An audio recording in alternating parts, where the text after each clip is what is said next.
This coverage of MWC is brought to you by Bitdefender Mobile Security. The next flagship Samsung Galaxy S device is finally here, and we have your first look at it. Hey, it's Josh Vigar from Android Authority. What's going on, everybody? And here is your first look at the Samsung Galaxy S5. When it comes to design, we have the same plastic build that we already know and either love or hate from Samsung's devices. But now the back has soft touch material, and it is better than glossy plastic, as many people will posit, but it may or may not be better than the faux leather that we've had on the Galaxy Note 3. In the end, it still feels pretty nice in the hand, and those small perforations on the back, though it will be your opinion of whether or not those look good, do help a little bit with the feel. The shape of this phone is very similar to the Galaxy S4, however we do have much flatter sides and also the more rounded corners that were reminiscent of the Galaxy Note 3. As far as the button layout goes, you do have an added twist here that the home button now includes a fingerprint scanner underneath that layer, and also the menu button has been replaced by a recent apps button. As far as the feel in the hand goes, we are dealing with a 5.1-inch display here, so the phone is just a little bit bigger all the way around than the Galaxy S4.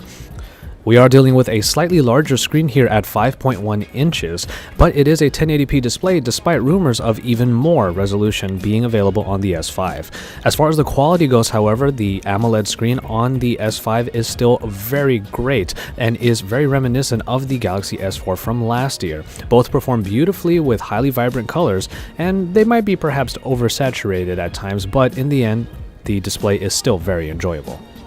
Unfortunately, at the time of this recording, we've been unable to confirm exactly which SoC is going to appear in the Galaxy S5, but what we do know is it's a quad-core 2.5 GHz processor that should bring a lot of boosts in performance. So stay tuned for an annotation that will confirm which processing package will be found in here.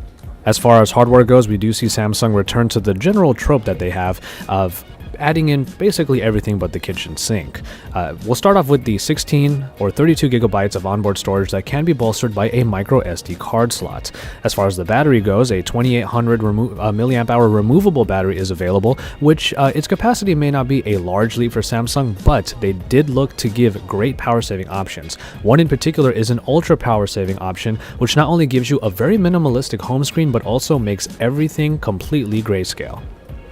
All the bits and pieces that were originally introduced in the Galaxy S4 do come back here on the Galaxy S5, but there are some new and very specific additions that we will go through, and the first one that was already mentioned is the fingerprint scanner. Under that home button is a fingerprint scanner that allows you to swipe a finger down in order to unlock the phone, but after that you do still have to turn on the phone and then swipe your finger in order to get into your phone.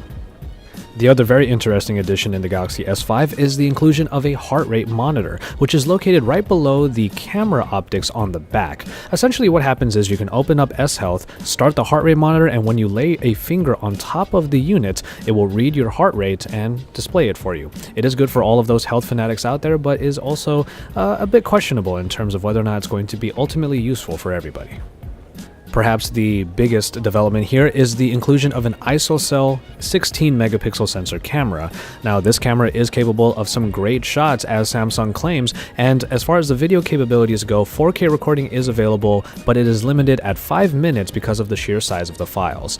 Now, the camera app has been redone, and it is very settings-centric, as when you hit the settings button, you'll see a lot of different settings for all of the different tweaks you can make to your smartphone photography. A few new modes are available now as well, like a selective focus shooting mode, and also full HDR, live HDR rather, that will allow you to get some really nice photos. And finally, we make it over to software, and if you were looking for a very big update to the TouchWiz UI, due to the teasers that were coming out very recently for the Unpacked event, you might be a little disappointed. After all, the very things that make TouchWiz, well, TouchWiz, have remained largely the same, and it might be hard to tell what really is different. Well, the toggles in the notification dropdown are now similar to the ones that were found in the Note Pro tablet series, as everything is comprised of circles. The same goes for the settings pages. As far as multitasking goes, it does take on a somewhat different approach now that the menu button has been replaced with a recent apps button. You will be able to get some simple multitasking done by just using that button to go in and out of apps. As far as the home screens go, it is largely the same experience, but perhaps taking a page out of stock Android's book, the My Magazine UI has been brought to the forefront and is now a second screen that you are able to swipe to from the right. Ultimately, if you were looking for an upheaval of the general TouchWiz UI, you probably aren't getting it here in the Galaxy S5. However, all of the features that were introduced in previous Galaxy S devices and even Note devices do make it over here, and should provide a very full-featured experience.